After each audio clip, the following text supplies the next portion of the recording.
Welcome back to another episode of Two Point Sports. Today we are with Sports Chat 503 host Ryan Winters. Ryan, we appreciate you having us. We're going to talk about the Alamo Bowl coming up, Oregon, Oklahoma football. It should be a fun episode. But before we get into any of that, we appreciate all of your guys' support in helping grow this channel. Keep doing what you're doing. Keep liking our videos. Keep subscribing. Follow us on Twitter and Instagram, 2 Point Sports. If you don't like looking at Brum and Jose again, we are on Spotify at 2 Point Sports as well. Listen to us while you're driving to work, while you're, just chilling at home, whatever the case may be. We're at Spotify, 2 Point Sports, Twitter, Instagram, 2 Point Sports. And again, thank you, Sports Chat 503, and thank you, Ryan, for having us. Let's dive in. All right. Welcome back, everybody. Sports Chat 503. We are in the interview section, pre-game for the bowl section. We got to talk about the Sooners. We got a bunch of dudes in here. What up, gentlemen? What's up, man? Thank you for having us. Hey, go ahead and introduce how are you doing? You guys. Yeah, go ahead and introduce yourself and where you're coming from and where we can find your stuff. So we are 2 Point Sports. My name is Jose. The guys that it'll introduce themselves here in a second are my co-hosts. We are an Oklahoma-focused podcast. We obviously love football, but we'll talk about basketball, softball. Our softball team's really good, and we keep up to date with as much as we can. News comes fast, so we keep up to for the Sooner fans. Yeah, I'm from Tulsa. I mean, we're all originally from Tulsa. We're kind of scattered throughout now, but we're all back in Tulsa just for the holidays right now. We all went to the University of Oklahoma, and we talk everything Oklahoma athletics and really dive deep into what OU football and various other sports can bring. And you're Jacob. You forgot to say that. I'm Jacob Brum. Yeah, I'm Jacob. And I'm Brandon. I'm the third member of 2 Point Sports. This an idea we had for a long time, as Jacob mentioned. Going through college together, just being big Sooner fans. Obviously, we're OU alums. We wanted to do it. We love talking Sooner football. And again, Ryan, thank you for having us.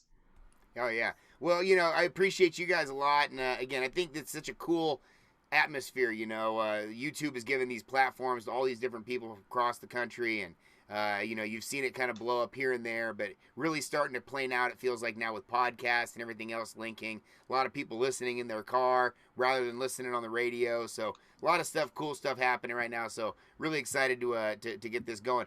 First things first, we got to talk about this thing. What are your thoughts on this Alamo Bowl matchup and the matchup with the Ducks?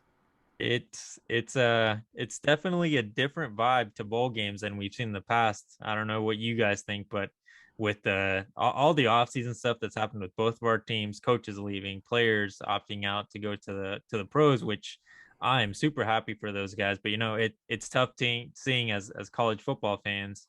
We wish that it was maybe back like 5-10 years ago when these guys were going to the bowl game and then declaring afterwards, or at least playing through the bowl game. But it'll be exciting.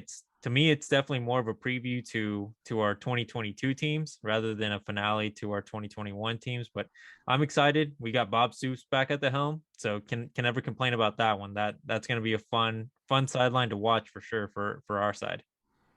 It's to me, it's a weird bowl game because I think both teams are in very similar situations in which both of our head coaches kind of left on bad terms, in my opinion. I know Lincoln Riley for sure did. I don't know how Oregon fans feel about Cristobal and the way he departed, but to me it's very similar. He bolted from Miami, Lincoln Riley bolted for USC, so we're both gonna have interim coaches. Obviously we've hired Brent Venables. Oregon has hired Dan Lanning, who both of them are not going to be coaching in this game because they're off, recruiting and doing other things. So it's going to be an interesting game. Like I said, I think both teams are in very similar situations, and I'm excited to get to just to watch it. I think it's going to be a fun game. Yeah, I think with the coaches, both coaches leaving, like you said, it's weird. But the thing is, I think this game actually means more now that both coaches have left. I feel like, at least from the Oklahoma side, because we follow it, every single day. I don't really follow Oregon day to day, but I feel like this team is a lot more motivated, a lot more focused, and felt kind of abandoned.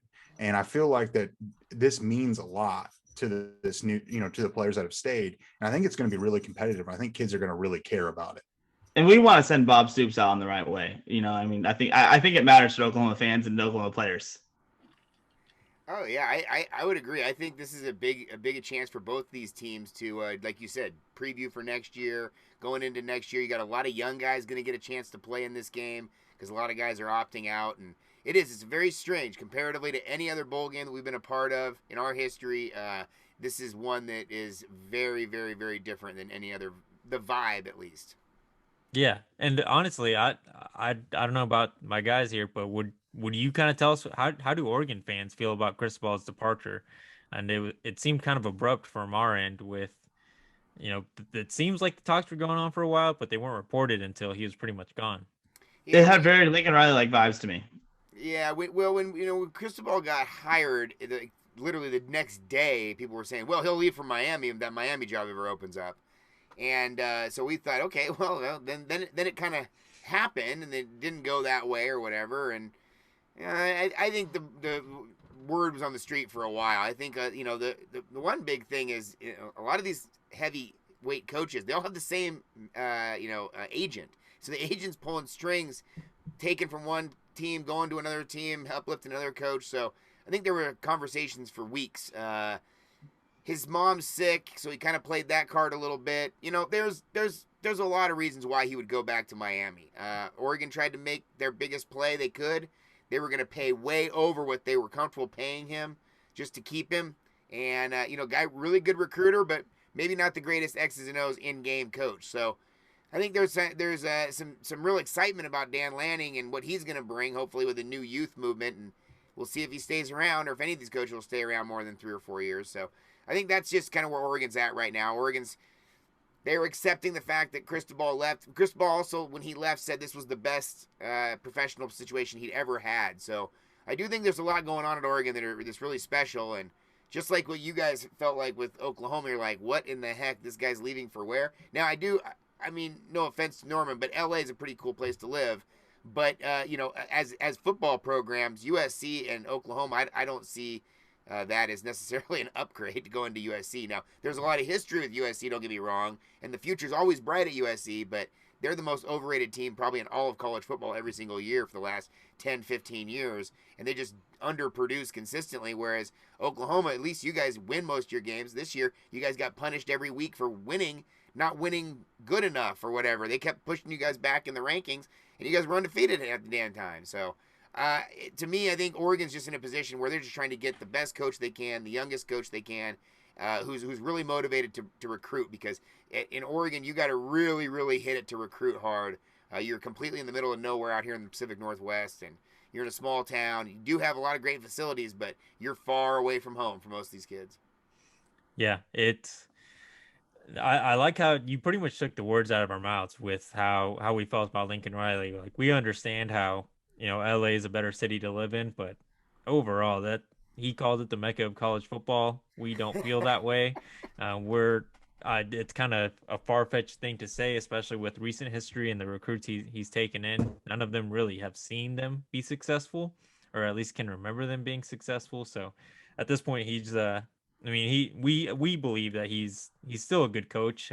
He'll do his thing in LA, but we also don't think that he made an upgrade. Like you said, he's kind of just gone to a different place where he's going to have to rebuild. And if he can, good for him. If he can't, he put himself in that situation, and it's no one else's fault but his at that point. Yeah. I got to get your opinion on, with Bo Nix coming in. How do you think this team's going to play for Anthony Brown and in this bowl game? You think they're going to really come together, or do you think they're already kind of turning the page, or do you think they're kind of locked in right now? There's just so many moving parts there. That's such a great question. So the Oregon fan base is really kind of split on Bo Nix. So there's a lot of Oregon fan base that's like, excited. They think they got a guy who's kind of a proven track record in the SEC, who's been there, done that. Oregon starts the year at Georgia next year in Atlanta to start the year off, and so they are kind of concerned about putting that in a true freshman hand or a redshirt freshman hand or whatever the case may be. There's some real talent in this quarterback room, and they're all young, and so of course everybody's favorite player is the backup quarterback on every team.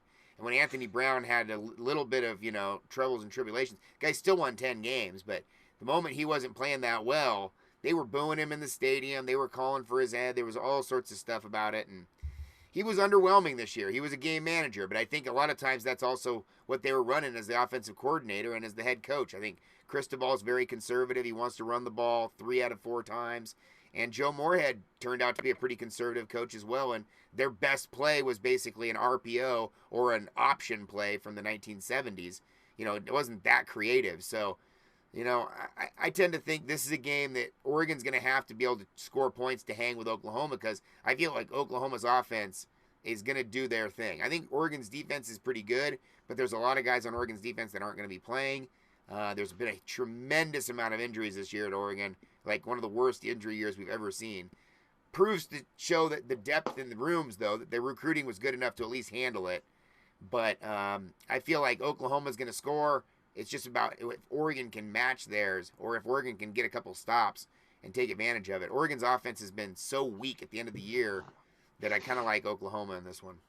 You just kind of alluded to a question that I was going to ask next. I don't follow Oregon as Jacob mentioned earlier as closely. I mean, obviously as I do Oklahoma. Oklahoma, I know for a fact. I mean, we lost. Isaiah Thomas, our starting defensive end, is not playing in this game. He opted out for the NFL draft. So did Perrion Winfrey, our starting defensive tackle. Brian Asamoah, one of our starting middle linebackers. So there's 3 on the defensive side who have opted out. And, you know, we've also got coaching turnover, too, with losing Lincoln Riley. And I don't follow Oregon, you know, all that much. But I know Kayvon Thibodeau, one of the best defensive players in the country, if not one of the best players in the country, period. He's obviously opted out. But I'm sure that you're dealing with the same kind of, you know, coaching turnovers that comes with losing a head coach / there's got to be more than Thibodeau that's not playing this bowl game. What does that look like for Oregon? Yeah, so the right when Cristobal left, the AD had a meeting with all the assistant coaches and basically said, hey, everybody's going to stay and coach this bowl game. So all the assistant coaches are still there. And these are guys that have already taken other jobs. I mean, the assistant,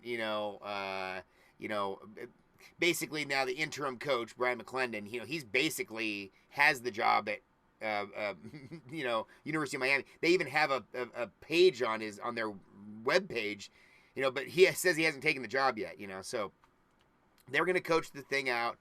The offensive coordinator is going to be the new coach at Akron. Defensive coordinator is going to Texas Tech.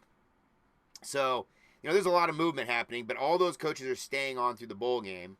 Other guys have left and have hit the transfer portal for sure. Jason Jones, one of the big defensive linemen, second-string defensive lineman, but he runs in the heavy package. He hit the transfer portal. DJ James, number 0, defensive back who's a starter, hit the transfer portal. And then Mikhail Wright is going to the NFL, another starter on the cornerback. Again, just there's depth in those rooms, but they're all going to be tested. And the young guys, I think, are going to be ready to go. You know, the old adage, they're not freshmen anymore. At the end of the year, it's going to be ring true on this one, because there's going to be already Oregon played a pretty young team. Now they're going to be playing a very young team. I mean, most of their whole roster is going to be sophomore or younger. Yeah, it sounds like from our perspective, hopefully our offense can figure it out. And it sounds like from the Oregon side, hopefully the opt-outs aren't going to affect your defense, because your defense was pretty good throughout the entire year. And from the games I watched, it seemed like the defense definitely had some times where they were outplaying the Oregon offense. Not that the Oregon offense wasn't doing their job, but you know, just like Oklahoma, we got bailed out plenty of times by our offense in the past with poor defensive play. And it's going to be exciting to see who's going to step up this game, because none of the regular names are probably going to be called for this bowl game like we're used to for the season. Yeah, it's going to be unique, but I think, again, like we said, I think once you get there, once you put the uniform on, kids are going to get fired up. They're going to be ready to play.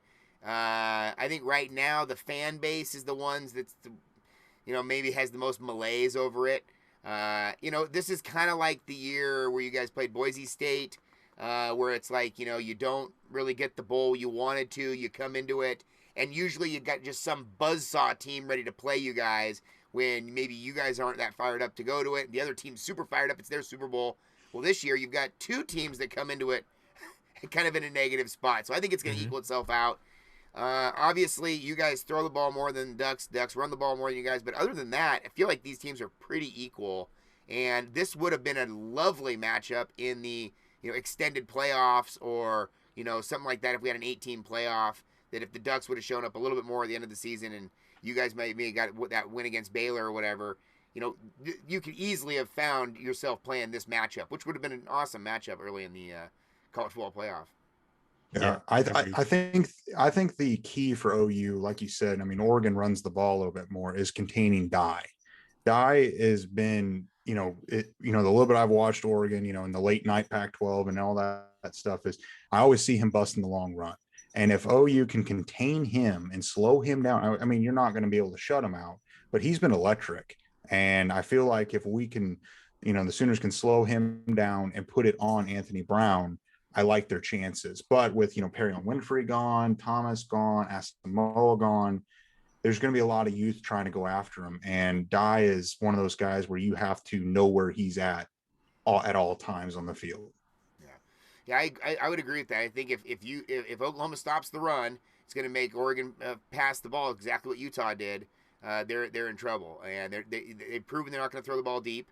And also, you have to understand that the second best running back on the team is the quarterback. So they've turned Anthony Brown into a game managing quarterback and more of a running back at times during the year as well. So expect to see him run the ball a lot, and expect them to see a pretty comfortable amount of running. I don't think they're going to open up a playbook. I don't even know who's really going to do what in this game. People have kind of thought that Cristobal had his hands on the offense a little bit. Maybe Moorhead opens up the playbook. I don't think so. I think it's going to be very vanilla, and probably vanilla on both sides. Yeah, and for anyone that's watched Oklahoma football outside of Oklahoma fans, that running dual threat quarterback has been an issue for Oklahoma to be able to really shut down, especially when you have either RPOs or just straight up quarterback drawn up plays where they can just run the ball wherever they see the hole. It's not a place where Oklahoma excels right now, and something that the media, national media, whoever's covering the Oklahoma game, always mentions is our poor open field tackling. If Brown can really put his foot on the gas and force us to stop him in the run, I mean, we can say, yes, he needs to beat us with his arm, but if he can use his legs, it's going to be a close matchup. And honestly, I could see this being a pretty low scoring game overall, unless someone can just absolutely take the cap off of this thing. Yeah, that's a good point. I was kind of thinking it might have been a high-scoring game because it might get sloppy and turned into recess ball. But you're right; it might go the other way, and it might just tighten up, and the offenses might find themselves in long third and down or behind the chains or whatever else, and it could be. I think it's could be ugly either way. It might turn out to be a really fun game that is just like, who cares, bowl, and just go for it. See, so the reason that I am confident in this game, at least from an OU fan perspective, and in OU, obviously I'm rooting for Oklahoma to win the game. I believe the best player in this bowl game is Caleb Williams, and at the end of the day, I think he is going to be enough to be the difference. Just because I think, as you mentioned, Thibodeau's obviously out. You mentioned another defensive line out. It sounds like 2 starting corners have entered the portal or are going to the draft. I think Caleb Williams is going to be enough in a sloppy game, as we've talked about. I think it could be very sloppy, but I think Caleb Williams, from a talent standpoint, is enough to push Oklahoma over. Yeah, I would agree. I think if you go back and look at Oregon, having success against teams that throw the ball, they did okay against Ohio State out there, but Ohio State was nowhere near their offensive production that they were later on in the season. So just by looking at them, thinking, "Whoa, God, you stopped that team!" No, yeah, everybody else out here, when Oregon caught them when they were hot, they were scoring points against the Ducks. So I do think Oklahoma's going to score points, and I would agree. I think at least on paper. Everybody wants to look at the quarterbacks, and this quarterback this year for the Ducks has just been a little underwhelming. And you guys got an exciting one. There's a lot of people who were using Oklahoma as an example in the Duck fan chat forums or whatever else, saying, "Hey, look, Oklahoma did it. They went to the freshman. It worked for them." So I do think that the people are going to be excited to watch you guys on offense for sure. Yeah, it's going to be interesting to see how Caleb Williams looks now that Lincoln Riley's gone. I think once he left, we kind of thought, well, he's been kind of one foot out the door for the past however many months he's been talking to USC. It kind of seemed like, especially in Bedlam, he just seemed like he was emotionless. But with Caleb Williams, I really feel like part of the reason why Oklahoma's going to come out and try to play really well is because I think this game could factor into Caleb Williams' decision to potentially transfer. If they play really well and they come together and they get leave a good taste in their mouth, and he feels like that they're building something, I feel like he has a better shot of staying. I mean, if they come in and get blown out, not that he's going to transfer, but I feel like Oklahoma's also playing for that thought of Williams might leave if we look horrible. Well, I think the transfer portal is just literally one step away for a lot of these kids, right? So, I mean, on any given Tuesday, they might feel the need to transfer. I mean, it feels like it can be that fickle at times. Obviously, it's big decisions, but we've seen that this is the case. We had a guy transfer this year, Micah Pittman, wide receiver, in the middle of the year. And he wasn't getting the ball. His brother's an NFLer. His dad was an NFLer. He's not getting any production here. And he's like, hey, if I'm going to get to the next level, I got to be on a program that's going to throw me the ball, even if it's not as good of a team. I mean, here you left a team that was at that point, the running for the CFP and top 10 in the country and this, that, and the other. The next week, the wide receiver room gets decimated. He would have been the number one guy by far. He would have got 10 catches the next week. So it is what it is. So that's interesting. I hadn't heard that. I would have thought that he would stay, being that he was given the keys as a freshman going into this offseason. But you're right. I mean, you don't know what you got with Venables, and I don't know exactly. Again, that's kind of another one of those defensive-minded coaches versus an offensive-minded coach, and maybe the quarterbacks feel a little different about they have to connect with the offensive coordinator and make up their mind. These kids, man, you got to trust their decision, I guess, at the end of the day. Yep, 100%. But it's going to be a fun game, like you said all along. It's no matter how it goes, if it's run heavy, if it's just a classic Big 12 game where you're just throwing up points and on the scoreboard and seeing who just happens to have one more point than the other guy at the end when the clock hits the zeros. It'll be fun. I'm excited. It'll be kind of a classic revenge game for Bob Stoops with the Oregon rematch from the 2000s. I was gonna say we had to bring that up. The last time Stoops coached against Oregon, that a game that you probably could have won. That onside recovery that seems, I guess, to say it at the least, a little bit sus. I want to say Oklahoma recovered that. They gave it to Oregon. The rest is history. And Bob Stoops still talks about that. He's like, it's not funny to me still. Like, he feels as if they got screwed, and I feel like he definitely wants to win this game. Oh, yeah. That was a very funny moment right when the announcement happened that Stoops was going to be the coach, and then with Cristobal leaving, they said, well, maybe you could put Mike Bellotti in there, and then you could run the very first play could be the onside kick to start the game to kick off. Being at that game was a wild one to see. One of the strangest games I've ever been to. Again, I'm a guy that lives in, breathes with heavy sportsmanship. I'm not there to talk a bunch of junk or whatever, but it felt like when the Oklahoma player walked out of the huddle with the fumble, the pile with the ball, and he's like this with the ref. He's like, but I have the ball. They're like, Oregon ball.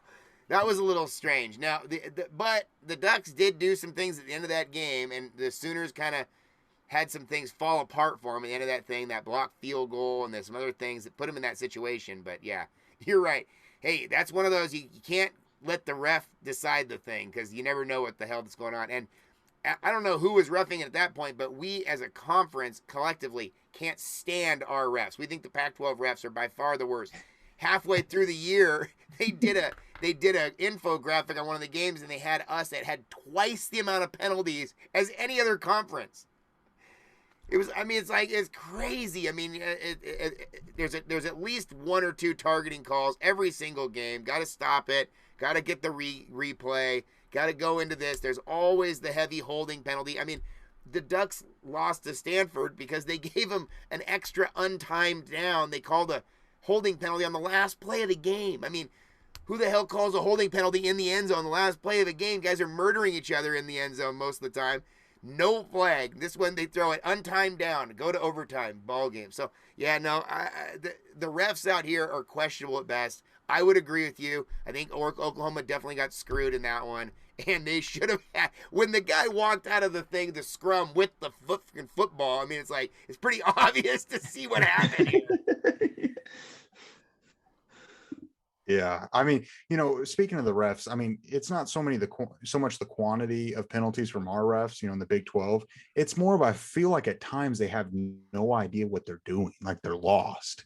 It's not the quantity; it's just they just look at each other like they're deer in headlights. It doesn't make sense sometimes, and I guess every conference has their crews that are like that. But it's sometimes I felt like, especially in Bedlam, there was no consistency on both sides, and I felt like there was a few penalties that went against Oklahoma that cost them the game. But Oklahoma shouldn't even been playing with them, that close anyway. So it's yeah. I think Ryan brought games of the whole year. I mean that Bedlam game goes up there right with that UCLA Fresno State game. It's like, or that Michigan State game. Like some of the craziest games of the whole year. I don't even know what the hell was happening during that game. I think Ryan, you brought up a good point though. Going back to the onside kick with Oregon and Oklahoma is, you can't ever put it in the hands of the officials because they're questionable at best, as you mentioned. You never know what they're going to rule, what they're going to call. Yeah, it's all good. I mean, I think these kids are all playing hard. They're trying their best. They're doing what's best. They're representing their university, and to have these guys come out there, 60-year-old lawyers run around the field and make these calls, it seems a little strange. I would love to see some more young guys in that profession, to see some guys actually get up and down the field instead of these guys that look like they hit the weight room and just work on the biceps all week. Yeah. Get the medium shirts going. Oh yeah. First down. I feel like the shirts get smaller every single year. But yeah, overall, I just think at the end of the day, I'm hoping that I would imagine both teams are going to come out extremely motivated. And I feel like Oklahoma for the last, I don't know, probably 10 years, the biggest issue with Oklahoma overall in these bowl games and even bigger bowl games in the playoffs, they just come out flat. I'm looking for a team to start fast and come out motivated and not try to wake up in the second and third quarter when it's too late. If I can see them come out and play hard, even if they lose, that's good enough for me. I just want to see them come out and play hard. Yeah, I'm right with you, and I think the Ducks are in the same boat. That's why it looks like these two teams are both teams looking right at each other in the mirror, and I think it's going to be a close game. I think if it's a low-scoring game, I think the Ducks have a better chance. I think the more points go up on the board, the better it is for the Sooners. I agree 100%. But I mean, I don't know if anyone else has any thoughts here before we wrap it up, because it seems like we're almost out of time. But if you don't mind, Ryan, we always have an end of video little challenge for our comment section from Brandon. Before we do, because we do like the end of video challenge for in our series that we do, but before we do that, we got a little bit of time here left. I think we should go around and let's do our prediction for the bowl game. And I guess I can start. I'm going to go Oklahoma 34-27 over Oregon. I think Oklahoma's going to win in a really close one. I think it's going to be more like 35-31. I'm also going to go with Oklahoma. Surprise, surprise. But I'm going to go 24-21. I think it's going to come down to the wire, potentially, and game-winning field goal from our kicker. I kind of like that idea. If I was a betting man, I think I'm going to put money on Oklahoma. I think they have a better chance to score in this game, just by seeing the Oregon offense. But yeah, I kind of like the idea if it's a close game. So I'll go for the Duckies. I'll go 24-21 with the Ducks in the reversal of what you see there, Jose. Hell yeah! All right, Brandon. What's the end of video comment section challenge? Let's do our end of video challenge. I guess for both channels here. For everybody who's finished the video, I think both channels really appreciate the support. Watching all the way through. Let's talk about for end of video. We'll do the onside kick. Let's if you watch the whole video through, say I guess the comment will be, "Oh, you got screwed." And I guess for Oregon, it was the right call. Or for Oregon, yes. If you're an Oregon fan watching the video, say it was the right call.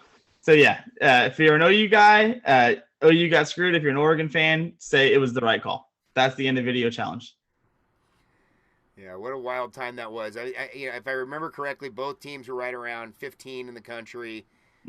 Both teams were looking at trying to, get into that, that was BCS era, obviously, and just every game matters. I think that's the coolest thing about college football is, it's a playoff every single game, and here we are in the non-conference, take a loss, just like Ohio State did this year, where it was like that one loss changed the trajectory of their entire season.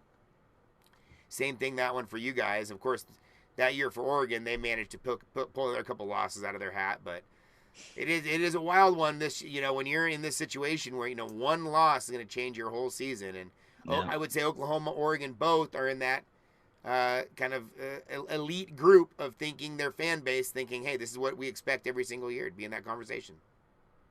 For sure. Well, thanks for having us, Ryan. We really appreciate it. It's been awesome to talk with you, man.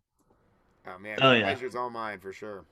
Yeah, thanks for reaching out, and there's a chance that Oklahoma plays Oregon in the future as well. You never know. Yeah, been a blast. If we play again, let's definitely do it again. For sure.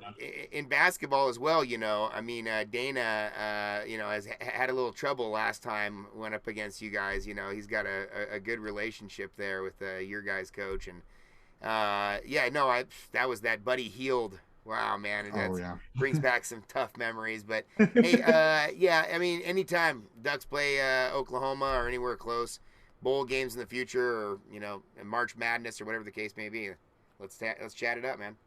Absolutely. Horns down. Thank you. Yeah. All right. Well, have a great one. This is just the peace symbol for everybody. It could be looked at as the symbol for USC as well, but for me, we can do this one as well on the West Coast. So Thanks, appreciate man. you guys. See you around. Appreciate it. Have a great one, man. Happy holidays, you and your family. You too. Yes, sir. You too.